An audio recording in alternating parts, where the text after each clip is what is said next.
Recognize Mr. Cloud. Thank you, Chairman. Thank you, Acting Director. And yes, to echo the thoughts of everyone on this committee, we certainly appreciate the work of your agency and the boots on the ground who are doing the hard work. I'm from South Texas, so we know this all too well about what's going on in regards to the need to secure our border. I wanted to ask you about a couple numbers. I was looking at the numbers of you returning people to their home country after they've entered illegally. In fiscal year 2022, it was 67,055. Comparing that to 2019 pre-COVID, it was 247,835. Even during 2020, during COVID, when we had a dip of, we were able to return 173,849. And so all that to say, we have a substantial decrease in what your agency is doing at a time we're having a tremendous surge of illegal crossings at our border. I'm curious to have your thoughts on how and why that is happening. So, again, as I mentioned, I think when you're looking at our removal numbers, you also have to look at the T-42 expulsions. The 185,000 figure that you, or 179,000 figure that you provided in FY20, that was, largely COVID-free for the first 9 months, and maybe the last 3 months of 20, there was some COVID removal impacts.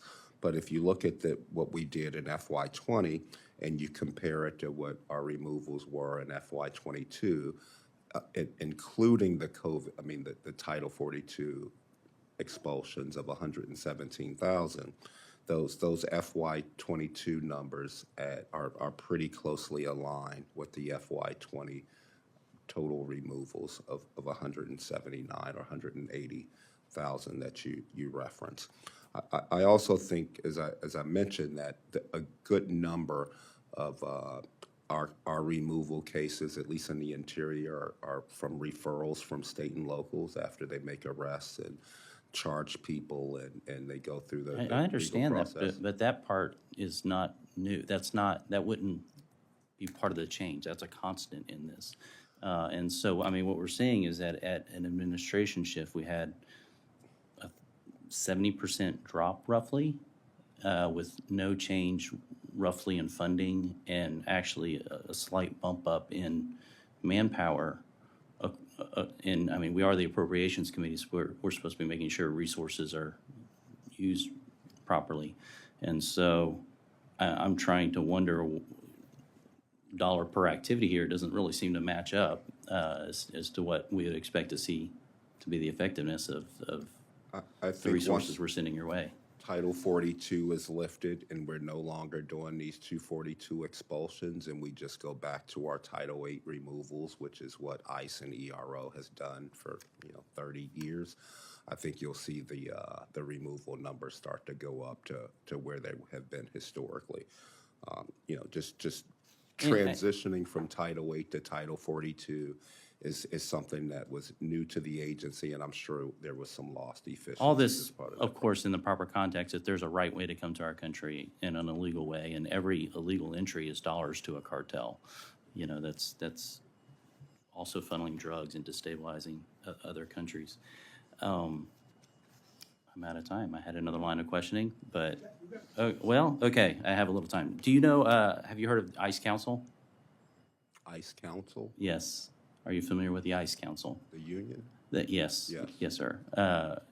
Recently, they had essentially filed a whistleblower grievance with the DOJ, alleging that AFGE had, and it's a number of news articles I could print out, just some of the nefarious actions that had happened there, misusing funds that the union had used literally to go to strip clubs and those kind of things. And so shortly after that, the AFGE filed a separation of interest basically to remove the ICE council from the parent organization, which also, because of some arcane rules in the union, basically, they were able to seize $5 million of assets from ICE council. Are you concerned at all about this? Did you ever reach out to ICE council why this was happening last year? I was not aware of the sort of the background that you just provided. I was only aware that the AFG had requested that the Council 118 no longer be a part of AFG, but wasn't tracking what led up to it. So You no. think it would be important to find out why? I mean, they were being kicked out of the union, basically? Given what you've said, I will certainly look into it. Yeah, I mean, just from the sniff test, it sure seems like a union, after somebody files a grievance against them with the DOJ is suddenly kicked out and millions of dollars of assets. It's it. So I'd certainly appreciate if you could look into that. Thank you. Thank you, Mr. Cloud.